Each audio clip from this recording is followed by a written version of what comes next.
Imagine stepping back over 2 millennia, not just into this, world of ancient empires, but really into the mind of a historian, someone who sought to do something, well, truly groundbreaking back then. Yeah, it wasn't just about listing battles or tracing royal lines, was it? Not at all. It was this really ambitious attempt to capture the grand, interconnected sweep of world events, like a huge tapestry woven by what he actually called fortune. Hmm. So this isn't just us, digging through dusty scrolls.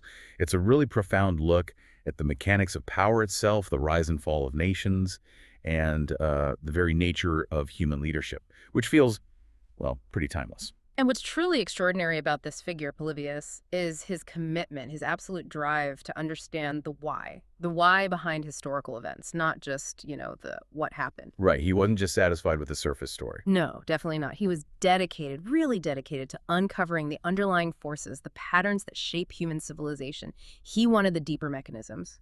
And that drive, that need to understand those, let's call them underlying currents, that's precisely why his work, the Histories, still resonates so powerfully today, isn't it? It really does. So for this deep dive, we're immersing ourselves in these extraordinary insights from Polybius. Our listener who actually shared these fascinating excerpts with us is especially curious about his observations on how rule evolves, the role belief plays in governance, and how these ancient ideas connect. Well, not really with specific modern examples, maybe, but more with the inherent human patterns he saw playing out in his own time. And Polybius had a method, a way of looking at history that was genuinely ahead of its time. He says it himself right there in Book 1. His aim, to bring before his readers, and I'm quoting here, under one synoptical view, the operations by which fortune has accomplished her general purpose. Synoptical view. That's the key phrase, isn't it? Seeing it all together. Exactly. He wasn't interested in just the isolated bits, the dissevered limbs of an animal, as he so vividly put it. That's such a great image. It really paints a picture. It does. He wanted to grasp the interconnection of all the particulars, their resemblances and differences, this commitment to seeing the whole thing, the entire organism in motion analytically. That's what sets his approach apart from so many others writing back then. Okay, so armed with this really rigorous analytical framework, what fundamental questions did Polybius then try to tackle? As we get into this deep dive, we'll be exploring, things like, what did he see as the natural, almost predictable way political systems progress? How they grow and decay in cycles? And how did leaders, in his view, use faith or maybe exploit public feelings to their advantage, often for very strategic reasons? Yeah, and what specific qualities, both the good and the bad, did he think defined effective leadership? What made someone stand out, for better or worse? And crucially, what can you, the listener, take away from his really demanding analytical way of understanding human affairs? What patterns might it help illuminate in the world you see around you today? It's a huge scope, definitely ambitious. It is, but Polybius, he meticulously lays out the intellectual groundwork for exactly that kind of deep understanding. So let's explore his blueprint. Let's unpack it. Okay, let's start by really getting into Polybius's unique philosophy of history. He wasn't just writing things down as they happened. He was trying to create a whole new way of understanding it all, this synoptical view you mentioned. Right at the beginning of the Histories, he spells it out. He talks about the peculiar quality of his work and what he sees as most remarkable in the present age. This is in Book 1, around section 41. Polybius genuinely believed that fortune has guided almost all the affairs of the world in one direction and has forced them to incline towards one and the same end. So a grand unifying theory almost. Yeah. Everything heading towards one point, which for him was Rome, right? Essentially, yes, that was his big hypothesis. All these seemingly separate events happening across the Mediterranean world were actually converging, weaving together into a single interconnected story. And the culmination, the big reveal, was the rise of Rome. His mission, then, was to bring all these diverse threads together under one synoptical view. Which was totally different from what others were doing. Oh, completely. A stark contrast. His contemporaries, they were mostly content writing about particular wars and certain matters connected with them, focusing just on local stuff, isolated events, without really trying to trace the threads of a larger, maybe even global narrative. And that's where that amazing analogy comes in, the dissevered limbs of an animal. It's such a strong image. You can't understand a creature by looking at its parts scattered on the floor. Exactly. He hammers that point home. He says, and I'm paraphrasing slightly here, Anyone who thinks studying isolated histories gives a fair view of the whole is like someone looking at the scattered limbs of a beautiful animal and thinking they've seen the creature alive in all its action and grace. Wow. So just collecting facts isn't enough. Not even close, according to Polybius. His point is profound. You miss the crucial interconnection. You might know every detail of a specific battle or, a king's reign, but if you don't see how that battle impacted an empire miles away or how that king's policies rippled outwards, you're missing the entire dynamic system. It's about the relationships between the parts. Precisely. Only by studying the interconnection of all the particulars, their resemblances and differences, he argues, can you truly derive both benefit and pleasure from history. And that, right there, elevates his work. It moves it from just telling stories to being this rigorous analytical history.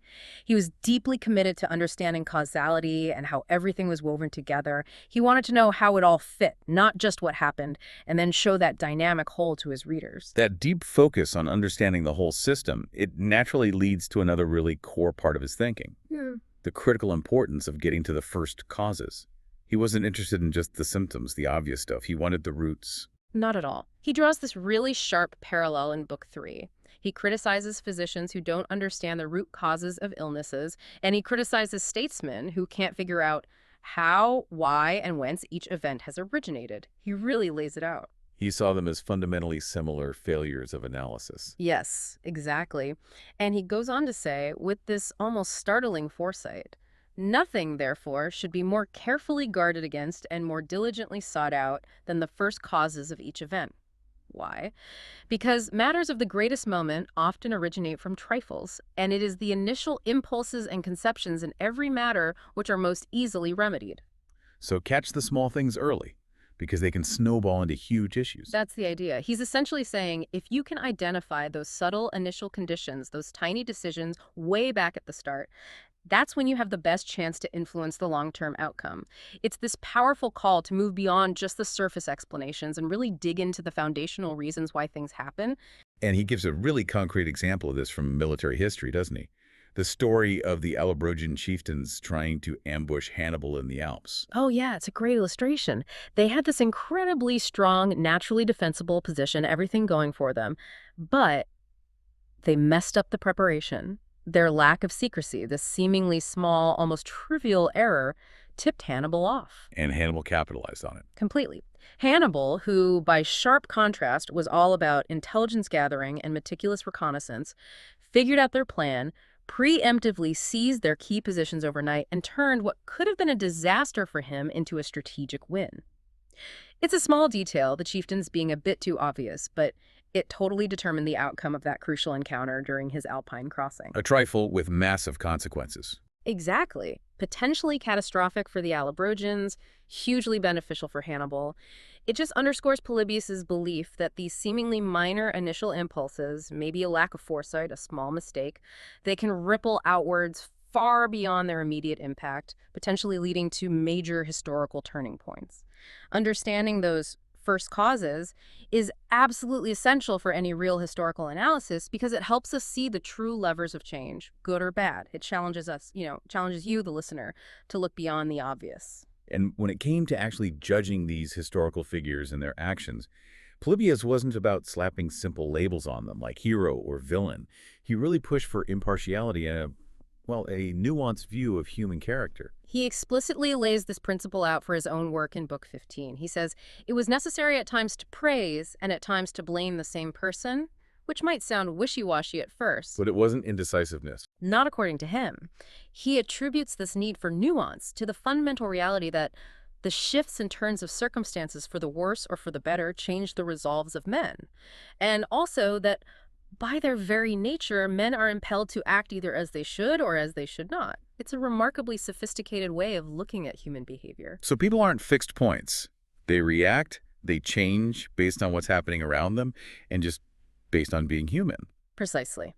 He recognized that individuals aren't static moral statues. They're influenced by context, by pressure, by their own experiences, which are always evolving.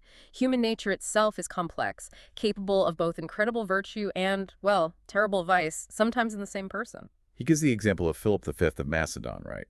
Someone he'd criticized pretty harshly before. Yes, exactly. He'd called Philip out for tyrannical behavior earlier in his account, but later he praises Philip's truly kingly conduct and magnanimity in a specific situation, highlighting an instance where Philip acted generously and thoughtfully. So it's about looking at the specific action in its context, not just judging the whole person based on one thing. That's the essence of it.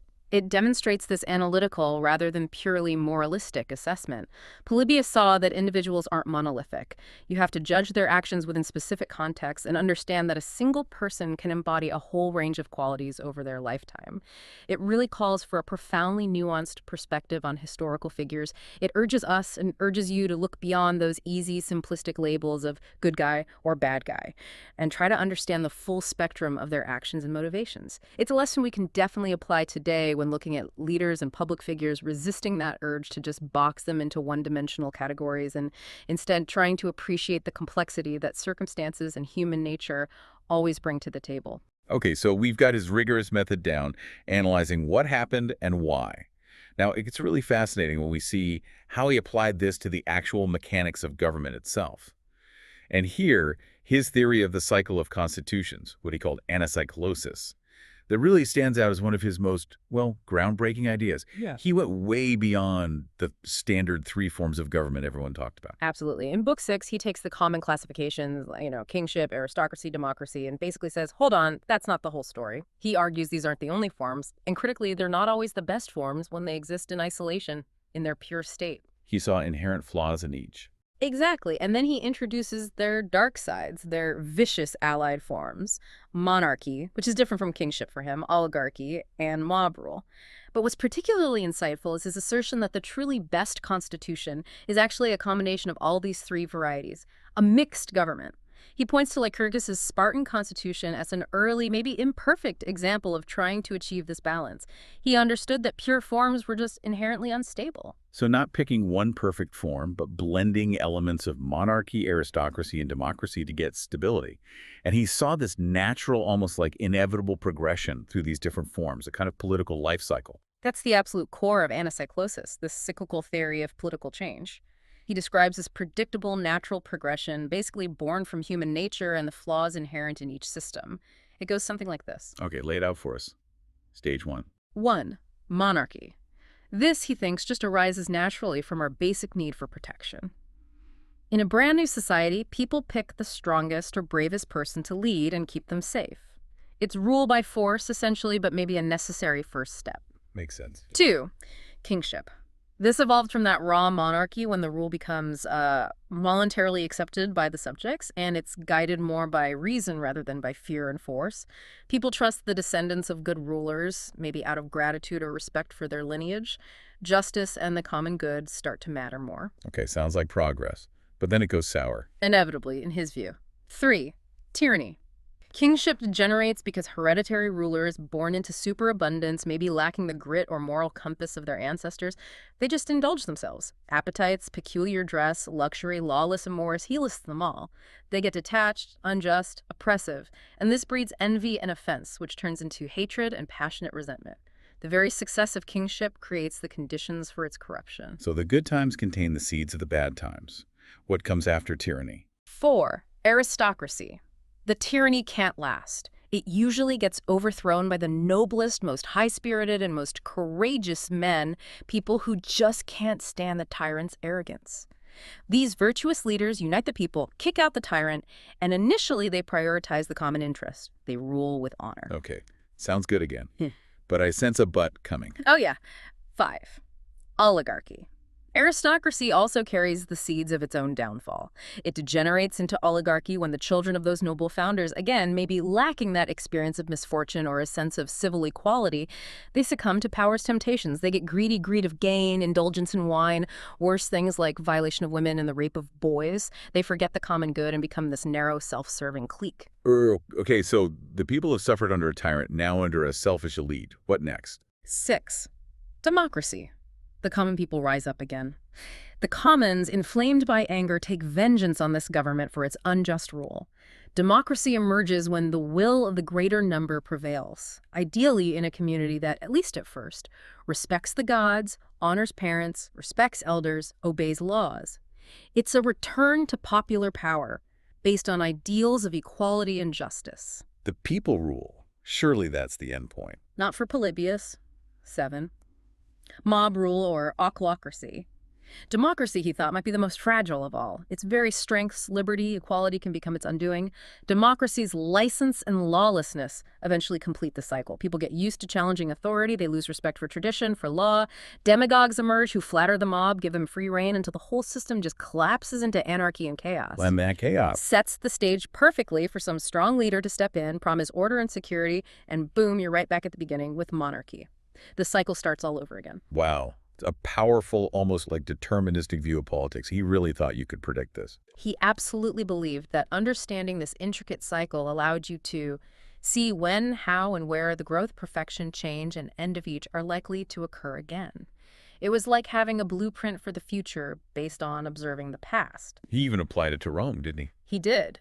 He specifically says the Roman Constitution, from the outset, its formation and growth have been due to natural causes, fitting this pattern. This whole cyclical view, it's a really profound analytical tool for you, the listener. It suggests that the seeds of a system's destruction are often hidden within its greatest virtues, like a democracy's freedom, right? If it's totally unchecked, it can become the very license and lawlessness that leads to its collapse. It's a huge caution that good intentions alone aren't enough to keep a government stable. So he's not just predicting doom. He's showing how every system has this inherent path driven by unchanging human impulses. Exactly. And it raises that big question. Can societies ever actually learn to break free from these cycles? Or are we just kind of condemned to repeat them, bouncing between freedom and tyranny forever? His work definitely suggests it's an enduring challenge for any political community. Okay, so if that's the big, sweeping cycle of how governments change, let's zoom right in on the individuals who actually shape those changes. Polybius had incredibly strong, really specific views on leadership and character. The good, the bad, and the ugly. On one end, the positive end, he gives us this ideal leader figure in Scipio Africanus. Yeah, and what's really insightful about how Polybius portrays Scipio is that he doesn't just, list his military victories. He digs into the qualities that made those victories possible. In Book 10, he really emphasizes Scipio's cleverness and laboriousness. It wasn't just about being brave on the battlefield, though he was that too. It was about deep strategic foresight and just sheer diligent, meticulous hard work. Like the capture of New Carthage. That seems like a key example for him. Absolutely. It's a perfect illustration. Polybius talks about how Scipio faced this desperate situation. The Carthaginian stronghold in Spain looked impregnable. But Scipio came up with a plan neither his enemies nor his friends expected. And how? Through most close calculation. He noticed this detail. Others missed the shallow lagoon protecting one side of the city became fordable at low tide. That wasn't luck. It was intense observation, careful planning, intellectual horsepower, combined with the decisiveness to act on it. That's such a crucial distinction. It's not just about being strong. It's about being smart, working hard, paying attention. And Polybius valued integrity just as highly, right? He uses Scipio's father-in-law, Lucius Aemilius, as this shining example. Oh, absolutely. A testament to true virtue. Yeah. This guy, Lucius Aemilius, handled huge amounts of treasure, vast sums during his campaigns, total financial responsibility. And yet, Polybius tells us he died so poor that his sons actually had to sell some property just to pay for his wife's jointure, her settlement. Polybius calls this a splendid proof of integrity, even saying it surpassed revered figures like Aristides and Epaminondas. Wow. So being incorruptible was paramount. This point, which comes from Book 21, really shows what Polybius valued. A leader whose commitment to the public good completely trumped any desire for personal enrichment. This selflessness wasn't just admirable. For Polybius, it was a fundamental mark of genuine greatness and trustworthiness. And he even gives us a personal glimpse into Scipio himself, doesn't he? Showing his vulnerabilities. He does, also in Book 31. It's quite rare. Polybius describes his own growing friendship with Scipio, how the general confided in him. Scipio apparently felt some people saw him as quiet and indolent because he wasn't a fiery speaker in the law courts. It reveals this leader who was very aware of public perception, maybe even a little insecure about his perceived shortcomings, despite being this incredibly capable general. So the question for you, the listener, becomes, what truly makes a leader great? in the long run? Is it just winning battles? Or is it this combination of intellect, integrity, and maybe even that humility to recognize your own perceived weaknesses? Polybius seems to strongly suggest it's the whole package, highlighting a depth of character often glossed over in the big historical narratives. Now let's flip completely to the other extreme, the absolute opposite end of that spectrum. Polybius gives us this truly chilling example of how power corrupts, embodied by Nabis, the tyrant of Sparta. This wasn't just a bad ruler, this was like a complete tearing down of the social order. Yeah, here Polybius really pulls back the curtain on the depths of tyrannical depravity. In Book 13, he tells us Nabis utterly exterminated those of the royal houses, just wiped out anyone with a legitimate claim to rule. Then he banished wealthy citizens, confiscated their property, and gave it, along with their wives, to this new inner circle made up of murderers, rippers, highwaymen, and burglars who saw him as their ticket to power and riches. Just handed over people's wives. Unbelievably, yes.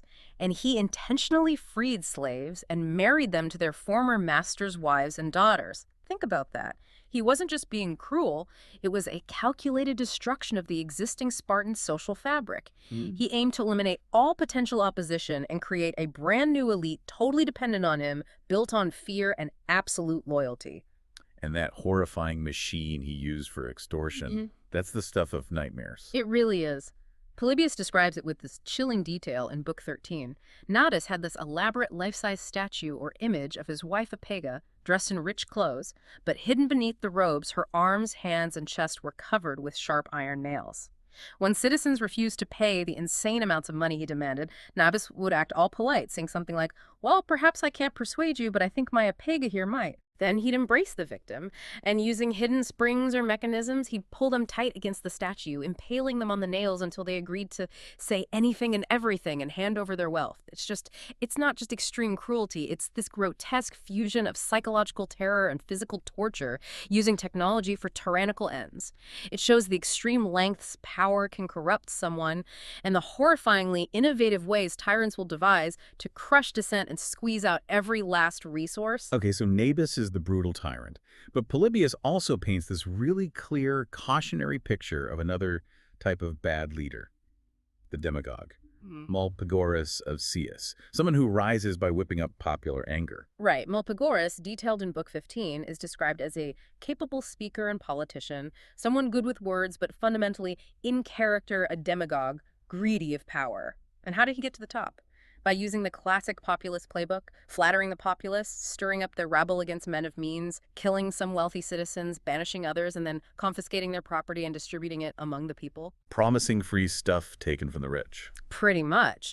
But what's particularly insightful is that Polybius doesn't just blame Mulpigorus. He also critiques the people themselves, noting the stupidity and misgovernment of the citizens of Cius, who, and this is a direct quote, by advancing ever the worst men to power, fell as of their own free will into those misfortunes. So he's saying that people were complicit in their own downfall by choosing bad leaders. He almost sounds exasperated. He does. He even makes this comparison, saying even brutes learn by experience how to avoid danger, like traps. But humans, though they have heard that some cities have been utterly destroyed by the means I have described, nevertheless, whenever anyone courts favor with them and holds out to them the hope of repairing their fortunes by laying hands on those of their neighbors, approach the snare without a moment's reflection. Wow, that's harsh. It is. It's this incredibly stark warning against unchecked populism. The dangers of a populace easily swayed by promises of easy wealth, redistribution, simple answers usually at the expense of the established order, the rule of law, and any kind of long-term stability. It really raises that question for you. What is it? What societal values, what mechanisms are supposed to prevent societies from just falling for these same patterns of demagoguery over and over again? Why don't we learn from history? Polybius suggests there's this deep human vulnerability to immediate self-interest and short-sighted thinking. And then there's the leader who might even have some good qualities, but is just incompetent. Yeah. The kind whose good intentions maybe pave the road to ruin. Yeah. Like Tlepolemus of Egypt. Tlepolemus, yeah, he's a different kind of failure, as Polybius describes him in Book 16. Yeah. He was young, addicted to display, maybe a bit too eager for fame, too buoyant, but also naturally courageous. So not all bad traits, right? He was brave, maybe charismatic, but, Polybius stresses, no one was more poorly endowed for the actual job of governing. especially complicated questions of policy and, crucially, money management, financial stuff. He was apparently terrible with the state's finances, Dent at all. lavishly, on envoys, actors, generals, soldiers, basically anyone who flattered him or made himself pleasant to him. He couldn't say no. It's a perfect illustration of how even admirable traits like courage or generosity, if they aren't balanced by prudence, financial sense, a real understanding of policy, they can lead straight to national decline. It's a powerful reminder that leadership isn't just one thing. It requires this whole toolkit of skills. Character flaws, even mixed with positive attributes, can have devastating consequences, especially financial mismanagement, which can just eat away at a state's foundation. And finally, among these leader profiles, Polybius gives us this really insightful look at the fickle leader, the one whose character and decisions seem to completely shift depending on who they're listening to. Philip V of Macedon again. Philip V is such a classic, almost tragic example of this, as Polybius lays it out in Book 7. He meticulously contrasts Philip's behavior based entirely on which advisors had his ear at the time. When he was guided by Aratus, who was wise and prudent, Philip apparently kept his faith with allies, he respected oaths, he genuinely earned the affection of all the Greeks. He acted with justice, with restraint. Then he switched advisors. Exactly. When he started listening to Demetrius of Pharos, who was ambitious and totally unscrupulous, Philip transformed. He became, in Polybius's words, a cruel tyrant. He destroyed sacred offerings at Thermus, betrayed allies without a second thought, committed sins against men and gods. A complete reversal. Complete. And Polybius draws this very clear conclusion. Of such decisive importance for young kings is the judicious choice of the friends who attend on them. It just highlights the massive impact of a leader's inner circle. Their advisors shape their decisions, their moral compass, and ultimately their whole legacy. It's a timeless observation, really, about the huge responsibility of choosing wisely who you listen to and how even one bad influence can steer a whole nation down a disastrous path. Okay, so we've looked at individual character, the big cycles of power. Polybius also digs into the more subtle but still incredibly powerful role of belief, the unpredictable hand of what he called fortune, and just the critical importance of thinking clearly, of critical thinking itself. Let's circle back to Scipio Africanus, but look at him through this lens, his strategic use of religion. Yeah, this is a truly remarkable insight into political maneuvering, maybe even manipulating public feeling. In Book 10, Polybius recounts how Scipio, after doing all that meticulous, painstaking calculation for capturing New Carthage, we're talking detailed reconnaissance, understanding tides, real practical stuff after all that, he publicly declared that Neptune had first suggested this plan to him, appearing to him in his sleep. Neptune, the sea god. Exactly. Neptune apparently promised Scipio that when the time came for the attack, he would provide such obvious help that his intervention would be manifest to the whole army. This wasn't Scipio's actual strategy meeting notes. This was his public announcement. So he basically framed his carefully worked out rational plan as divine inspiration. And Polybius, being the rigorous historian he is, he calls this out, right? He dissects the spin. Absolutely. Polybius explicitly states this was a deliberate combination. A combination of accurate calculation, of the promise of gold crowns as rewards for bravery, and therewithal of confidence in the help of Providence. And what was the result? It created great enthusiasm and ardor among the lads, his soldiers. It worked as a motivator. Perfectly. But what's truly fascinating is Polybius contrasting his own skepticism with the public perception. He notes in Book 10 that other writers, even though they agreed Scipio made calculations, they still attribute for some unknown reason the success not to the man and his foresight, but to the gods and to chance. Polybius corrects this, pointing out that Scipio's own letters confirm the rational calculation involved. So it's this powerful insight into how belief, or the appearance of divine backing, can be used as a practical tool, even by a leader who might be very rational and calculating behind the scenes. Exactly. It highlights that critical difference between a leader's public narrative, carefully crafted to inspire, unify, control, and their private, often very pragmatic strategy.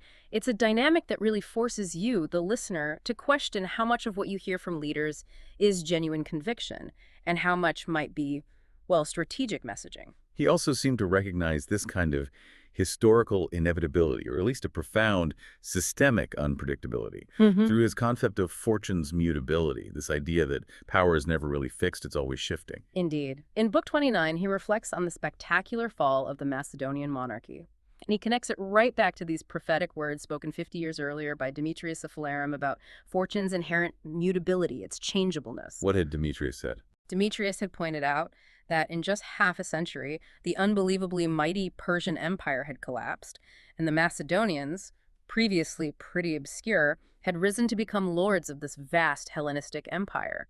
He famously said, "Fortune makes it clear to all men, by endowing the Macedonians with the whole wealth of Persia, that she has but lent them these blessings until she decides to deal differently with them." Like power is just on loan from fortune. Exactly. And Polybius saw this prophecy fulfilled right before his eyes with the final dramatic defeat of Perseus, the last Macedonian king. So this concept of fortune for Polybius, it isn't just blind luck. It's more a recognition of the inherent unpredictability in history, the transient nature of even the biggest, seemingly most invincible empires, and just the constant ebb and flow of power. It's a pretty sobering thought, isn't it? That no empire, no matter how dominant it seems, is immune to the turning of that wheel. All power is, in a sense, temporary. Another really critical element he highlights, something absolutely foundational for any stable political system, is the role of oaths and treaties, keeping your word, basically, both at home and internationally. Polybius meticulously documents the huge consequences of either upholding these agreements or betraying them. We already talked about Nobis, right?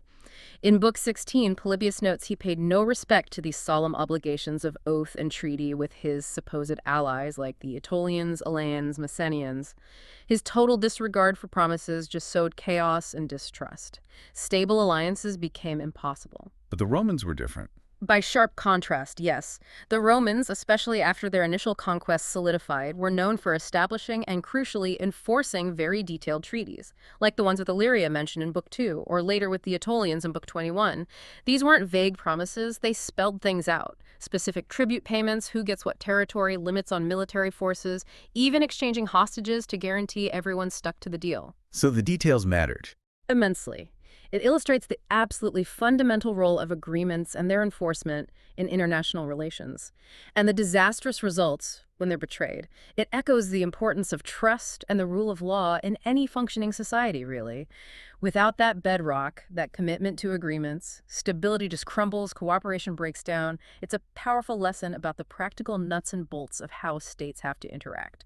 And woven through all of this, Polybius is constantly nudging his readers, challenging them to question the received opinion, to not just swallow the popular story, but to dig deeper themselves. This is so central to his whole project as a historian.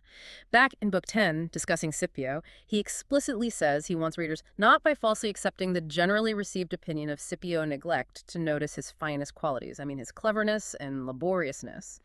He desperately wanted people to look past the easy narrative, Scipio the lucky, Scipio the divinely favored, and instead recognize his genuine strategic brilliance and sheer hard work. So it wasn't just about Scipio, it was a broader point about how to read history. Exactly. It's not just a critique of Scipio's earlier biographers, it's really a call to arms for critical thinking in general. It encourages you to look beyond the popular narratives, beyond the headlines, beyond the easy explanations, to try and understand true competence, the underlying causes of success or failure, rather than just accepting simplistic or superficial accounts. It's this enduring call for intellectual skepticism and a deep commitment to factual accuracy. Okay, so we've covered individuals, the cycles of power, belief, critical thinking. Now let's get into the societal bedrock. The values that define a people, their customs, and also that slow, insidious creep of decadence. Polybius gives us this fantastic contrast between the Spartans and the Cretans, arguing they were fundamentally different, even though people back then often lumped them together. He does, and this is another classic example of him challenging the established wisdom of his day. Contrary to earlier big names like Plato, who sometimes did conflate them, Polybius forcefully refutes the idea that the Spartan and Cretan constitutions were basically the same. In Book 6, he meticulously breaks down the Spartan characteristics, their commitment to equal land ownership, this cultural disdain for piling up private wealth, their system of hereditary kings, the jurizia, that council of elders appointed for life. This whole package, he argues, led directly to bravery against the enemy and conquered among the citizens. He paints this picture of internal stability, strong collective spirit, focus on military and community strength over individual gain. And Crete was almost the mirror image, with totally different results. Pretty much the inverse, yeah. Cretan society, according to Polybius, allowed land acquisition basically to the extent of one's power, meaning getting rich wasn't just allowed, it was encouraged. Money was held in high honor, and this sordid love of gain and lust for wealth prevailed, to the point where no gain is disgraceful. Anything goes if it makes you money. Their government was more democratic, with annual magistrates, but lacked those balancing structures Sparta had. And the result, Polybius is blunt. Constant broils, both public and private, and in murders and civil wars. Wow. So a clear, powerful distinction based on fundamental values, especially towards money. Absolutely. How society views wealth, property, social equality. These foundational values, Polybius shows, can profoundly shape its internal stability, its character, whether it tends towards harmony or constant conflict. For you, this comparison really begs the question, how much does a society's core attitude towards material gain actually dictate its internal peace or strife? Speaking of foundational values, those Roman funeral customs he describes, they sound incredibly elaborate, almost theatrical, and clearly designed to shape public memory and instill certain virtues. Oh, the description in Book 6 is fascinating because it highlights the purposeful nature of these rituals. When a famous Roman died, the funeral wasn't just a sad procession, it was a public performance designed to reinforce collective memory and core values. They'd parade these images or masks, imagines of the deceased ancestors made to look remarkably lifelike, and people resembling the ancestors would actually wear them. Like bringing the past generations into the present. Exactly. Then a son or another relative would give this public speech, an oration, recounting the virtues of the person who just died. But then, and this is crucial, they'd recount the virtues of all the other ancestors whose images were present. The explicit goal, Polybius explains, was the constant renewal of the good report of brave men. Why? To inspire the young men watching to endure every suffering for public welfare in the hope of winning the glory that attends on brave men. So is direct civic education through ritual. Precisely. He even cites examples Romans volunteering for single combat, knowing they'd likely die, or fathers putting their own sons to death for betraying the state's interest, as proof of how powerful this system was in motivating sacrifice. It's this vivid illustration of deliberately cultivating public memory, crafting heroic narratives, all to instill specific civic virtues and push future generations to put the state first. It makes you wonder, doesn't it? What stories do we tell ourselves, our kids, today? And what virtues are they, consciously or unconsciously, promoting? Now, in stark contrast to that Roman ideal of virtue and sacrifice, he gives us this really vivid picture of national decline, a society sliding into decadence, Boeotia. Boeotia, yeah. A region in Greece that was once famous, powerful. But Polybius, in Book 20, describes it as having fallen into this morbid condition, just gradually losing its prestige, its power over time. And he pinpoints a specific moment or maybe a period after a military defeat by the Aetolians. He says the Boeotians basically gave up. They started abandoning themselves to good cheer and strong drink, which sapped the energy not only of their bodies but of their minds. So they just lost their drive. Completely. They stopped trying to achieve any honorable distinction, stopped participating in any struggle with other Greeks. They essentially just withdrew into hedonism, into creature comforts. It's not just a simple decline. It's this really vivid portrait of national decay that comes from losing that collective spirit, losing ambition, just descending into pleasure seeking. It stands in such sharp contrast to that Roman example of discipline, civic virtue, and the relentless pursuit of glory. It serves as this sobering illustration of how a whole society can just lose its way, let its spirit and dynamism get eroded from the inside out. And then there's the figure of Antiochus Epiphanes, utterly eccentric. A king whose behavior just blurred the lines. Was he crazy? Was it calculated? A fascinating character study. Antiochus, yeah, as depicted in Book 26, absolutely earned his nickname Epimanes, which means madman. His conduct was just so unpredictable, so unconventional. He'd apparently ditch his royal robes, sneak away from his attendants, and just wander the city with a couple of friends. He'd get into deep technical discussions with artisans, with craftsmen, or he'd sit down and drink wine with the meanest foreign visitors. Just hanging out with commoners. And more. He'd take off his royal gear, put on a simple white toga, and actually campaign for public office like aedile or tribune, just like a regular Roman candidate would. He'd even preside over lawsuits, apparently showing great pains and display of interest. He'd give out totally random gifts like gazelles' knucklebones or dates or handfuls of money. Okay, that is pretty eccentric for a king. And he'd bathe in the public baths with everyone else and then sometimes pour incredibly expensive ointments over ordinary people, apparently just for laughs, causing a commotion. It's this truly fascinating character study. It shows how individuals in positions of ultimate power can just dramatically deviate from all the expected norms. And it leaves you wondering about the motivation, right? Was it genuine mental instability? Was it some kind of clever PR strategy to seem like one of the people, curry popular favor? Or maybe a complex mix of both? Polybius gives us this king who just defied easy categorization, blurring those lines between personal eccentricity and maybe, just maybe, calculated political performance. Okay, shifting gears from the social to the strategic. Polybius was also this incredibly sharp observer of military matters, strategy, innovation. His comparison to the Greek phalanx, that rigid formation, and the adaptable Roman legion, that's like foundational military analysis, isn't it? It truly is a classic. In Book 18, Polybius meticulously details the strengths of the phalanx, and it was formidable. He says it was virtually unbeatable head-on in a charge on level and clear ground with no obstacles. Imagine that wall of soldiers, packed tight, long pikes bristling forward, an impenetrable barrier of iron. But it had weaknesses. Big ones. Glaring weaknesses, which ultimately proved fatal. Its strength was also its curse. It was only truly effective in one time and one place. As soon as the ground got uneven, ditches, clefts, clumps of trees, ridges, and watercourses, its tight formation broke down, creating gaps. Crucially, it couldn't easily maneuver to help other parts of the army if it was stuck on its ideal flat ground. It became vulnerable to flanking attacks, supply lines being cut, and its soldiers weren't effective fighting individually or in small groups, cannot be of service neither in detachments nor singly. Its rigidity was its downfall. So powerful, but incredibly inflexible. The Roman legion, on the other hand, was all about adaptability, a totally different philosophy of war. Exactly. Polybius really emphasizes the legion's revolutionary strengths. Right. Its looser, more flexible structure, the maniple system allowed individual soldiers and small units to move and fight independently. They used those big, long shields for protection and that versatile short sword, the gladius, for both cutting and thrusting in close quarters.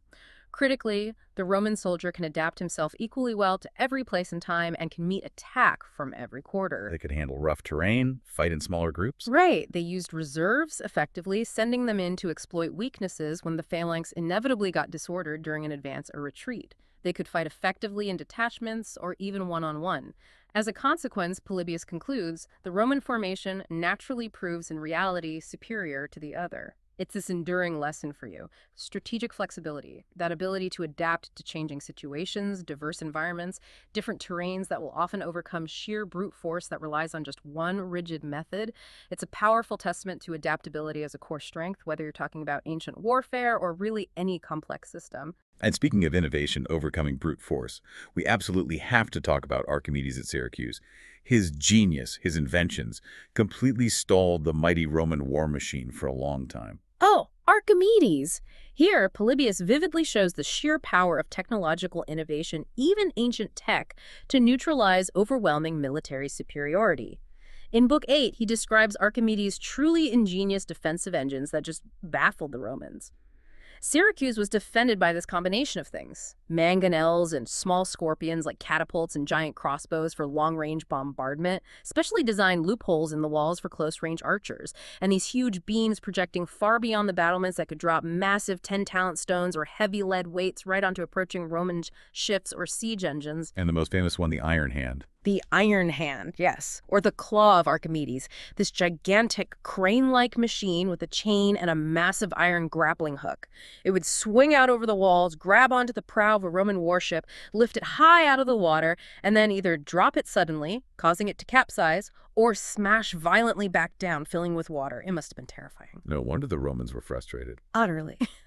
The Roman commander, Marcellus, facing much loss, but with derision from the defenders, famously joked, kind of grimly, that Archimedes uses my ships to ladle seawater into his wine cups, but my sambucaban, a type of siege engine, is flogged out of the banquet in disgrace. It's just incredible that one person's brain could have such a massive impact, basically holding off a superpower. Truly incredible.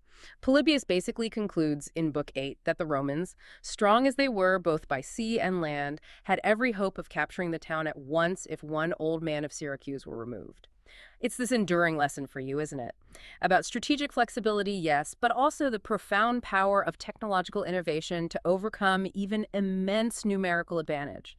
And it underscores the impact just one brilliant mind, one truly innovative thinker, can have on the course of history, completely changing what looked like a predictable outcome based on brute force. And on a more fundamental level of innovation, Polybius also touched on early methods of communication in warfare, something vital, but maybe often overlooked in strategy. Yes. In Book 12, he describes this early system of fire signals developed by someone named Aeneas the Tactician. It was essentially a fixed kind of semaphore system. Hmm? Pretty ingenious for its time. It used two identical watertight vessels, each with a graduated rod inside marked with specific pre-agreed messages, things like cavalry arrived, heavy infantry needed, supply shortage, whatever. How to work with water. You'd have signalers at both ends. When you wanted to send message number 5, say, you'd raise a torch. The receiver sees it, raises their torch. Then you lower your torch and simultaneously open a tap at the bottom of your water vessel. The receiver does the same. When the water level drops to message number 5 on the rod, you raise your torch again. The receiver stops their water drain, looks at the rod, and sees message number 5. Clever, but limited, right? Yeah. You could only send the preset messages. Exactly. Very limited. And as the editor's note from Thayer comments on this passage, Polybius himself goes on later in parts not fully included in these excerpts to discuss more advanced signaling, apparently providing the earliest detailed discussion of the difference between a code like Aeneas' system with fixed meanings and a cipher using letter substitution, much more flexible. It just points to how absolutely vital, accurate, flexible, and ideally fast communication is in warfare, in governance, in everything, really. And how human ingenuity is constantly trying to overcome the limitations of distance and speed, always searching for better ways to transmit information securely and effectively. So Polybius wasn't just a political or military guy. He was also this incredibly keen observer of the physical world around him, geography, natural processes, and ultimately tying it all back to human nature. He was famously pretty critical of some other geographers of his time, wasn't he? He really was. And this aspect, it truly highlights his deep commitment to empirical observation, to checking facts, to seeing things for himself whenever possible, these hallmarks of his whole historical method. In Book 12, he directly takes on earlier writers like Timaeus, specifically calling him out on inaccuracies about the island of Corsica. Timaeus had claimed there were wild goats, oxen, and deer there. Polybius, likely based on his own experience or reliable sources, says nope, only foxes, rabbits, and wild sheep. He didn't just say Timaeus was wrong. He explained why he might have been wrong, right? Exactly. That's the extra step Polybius often takes. In Book 12, he suggests Timaeus might have made the mistake because shepherds on Corsica used trumpets to call their flocks, which included sheep that looked pretty wild. So a casual observer might hear the trumpet, see the sheep, and assume they were totally untamed wild animals. He's providing a plausible reason for the error. He also goes after Pythias in Book 34 for what he saw as wildly exaggerated claims about traveling through Britain and seeing these fantastical, jellyfish-like regions up near Thylla, the far north. So he valued first-hand accounts or rigorously checked information over just repeating stories. Absolutely. What's fascinating here is Polybius's insistence on direct experience, on empirical evidence, contrasting it sharply with just relying on hearsay, repeating old accounts, or maybe indulging in imaginative storytelling. It's such a foundational principle for accurate reporting, whether it's geography or history. And it's a crucial reminder for you today, right? To question sources, to look for evidence, especially in a world where misinformation can spread so easily. And his observations weren't just about correcting others.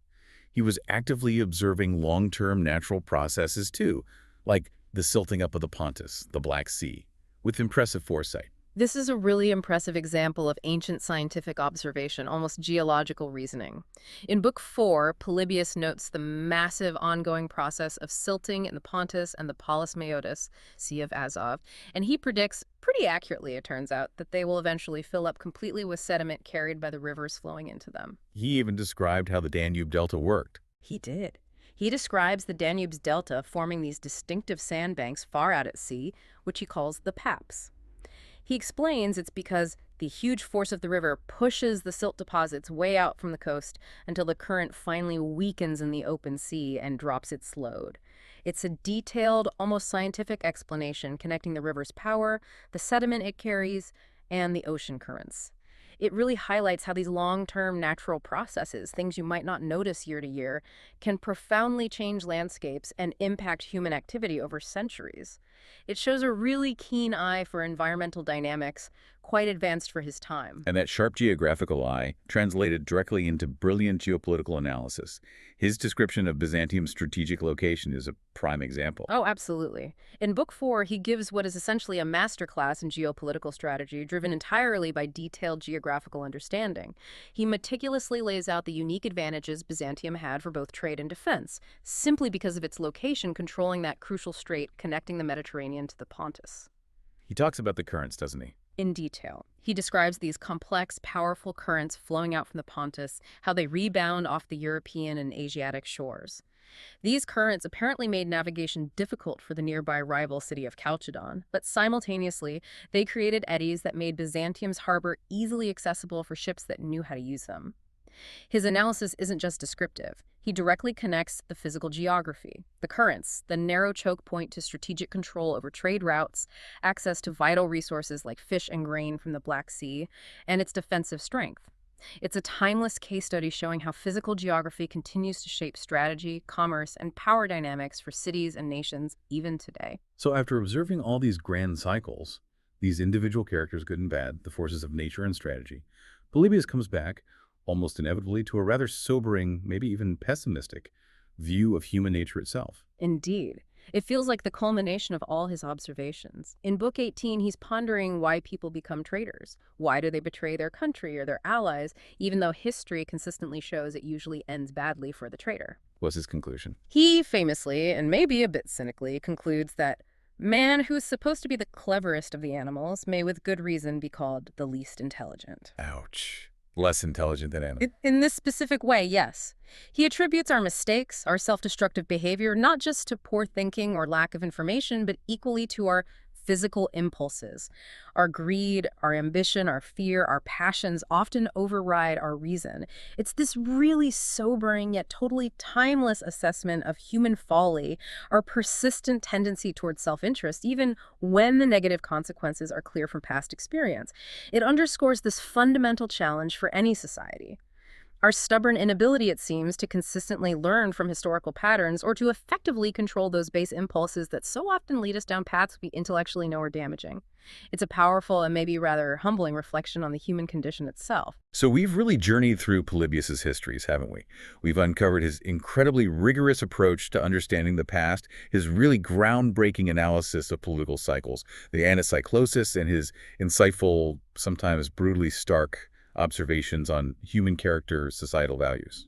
Yeah, from Scipio using religious feelings strategically to the absolute horror of Nabis's cruelty, from the adaptable Roman legion versus the rigid phalanx to the, well, predictable decline of the comfort-loving Boeotians. Polybius just gives us this powerful lens, this toolkit to examine these enduring patterns of power and human behavior. What he offers you, the listener, it really isn't just a chronicle of stuff that happened a long time ago. It's more like a framework for critical thinking itself. His constant insistence on seeking first causes, on understanding interconnection, on applying nuanced judgment that provides this incredibly powerful way to understand any complex system, whether it's ancient Rome or, contemporary events. He aimed for that synoptical view, didn't he? That holistic understanding and that ambition, that demand for a comprehensive analytical way of looking at human affairs. It feels incredibly relevant today. It really does. His methods, his questions, they don't feel dated. So what's the final thought here? What does this all mean for us, living 2 millennia after Polybius put stylus to papyrus? He famously concluded, as you said, that man who was supposed to be the cleverest of the animals may with good reason be called the least intelligent, because we so often fall prey as much to want of thought as owing to his physical impulses. What might this incredibly sharp ancient historian say about our ability, or maybe our inability today, to truly learn from the cycles he documented so meticulously? To really grasp the profound interconnectedness of our actions, and to actually avoid repeating the same errors that so often spring from those trifles, those initial bad impulses or failures of thought. It's a huge question, isn't it? And it just continues to echo down through the ages. It challenges us, challenges you to look deeper, to think more critically, and maybe, just maybe, to finally learn how to better navigate these intricate repeating patterns of power that seem to govern so much of human history.